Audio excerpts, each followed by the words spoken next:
Friends, সোনালি সকাল সন্ধ্যা ব্লগে তোমাদের সবাইকে স্বাগত। এখন আমাদের লাঞ্চ টাইম হবে।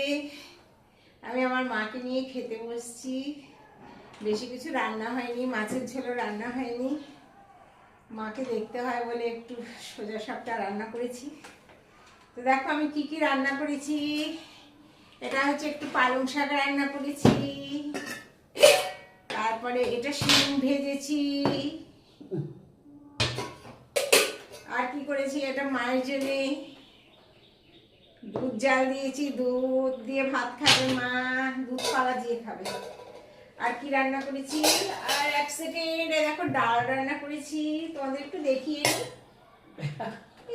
দেখো ডাল রান্না করেছি। আর একটা জিনিস রান্না করেছি, দেখো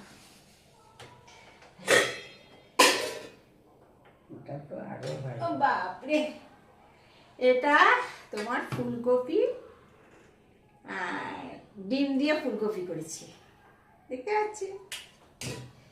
তো ব্যাস, মা তো বেশি কিছু খাবে না, মা খাবে দুধ ভাতটা, একটু শিম ভালোবাসে বলে শিম ভেজেছি। আর তোমার ইয়ে করেছি, মানে দুধ ভাত দিয়েই মা বেশি ভাত খাবে, একটু ভাত খাবে। তো আজকে মাকে দেবো শিম দিয়ে, আগে ভাত দেবো। সুন্দর ভাত, এক চামচ ভাত দিবি। আচ্ছা ঠিক আছে, শুরু হয়ে গেছে, এক চামচ ভাত দিবি। হ্যাঁ, এক চামচ দাওতে আমার হয়ে যাবে। দেখো বন্ধুরা কি করবে, খালি দেখো খাওয়াটার সময়। বাস, আর দিতে হবে না। আর একটু নাও।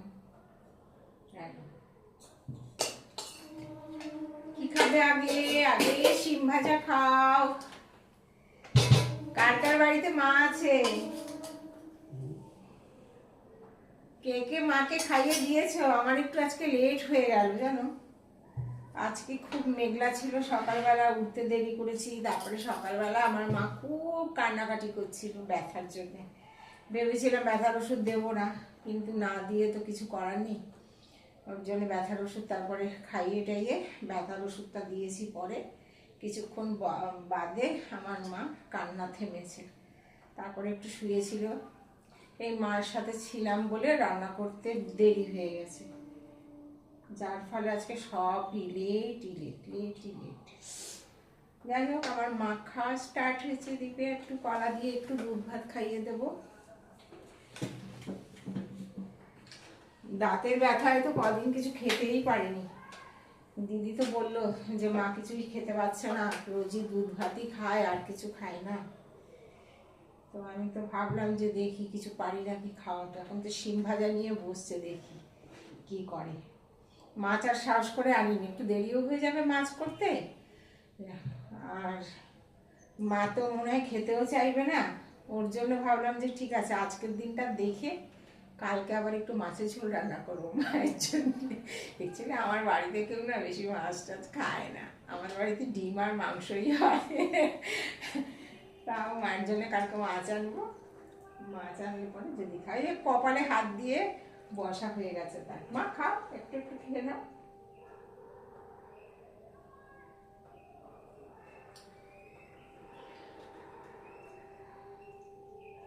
যাক বন্ধুরা, দেখো মাকে এখন আমি একটু খাইয়ে দিই। মা তো খুব করবে, বাচ্চাদের মতো করবে এখন খাওয়া নিয়ে। প্রত্যেকটা বাড়িতে তাকে বলতে হবে মুখে দাও, ধরিয়ে দিতে হবে, নাহলে খাইয়ে দিতে হবে, মেখে দিতে হবে, এইসব করতে হবে। যাই হোক বন্ধুরা, একটু মাকে এবার একটু খাইয়ে নিই। তোমরাও তোমাদের মা থাকলে খাইয়ে দাও, বাবা থাকলে বাবাকে খাইয়ে দাও। তারপরে আবার দেখা হবে বিকেলবেলার ভিডিওতে। সবাই ভালো থেকে সুস্থ থেকো, দেখা হচ্ছে নেক্সট ভিডিওতে। Tata, bye bye.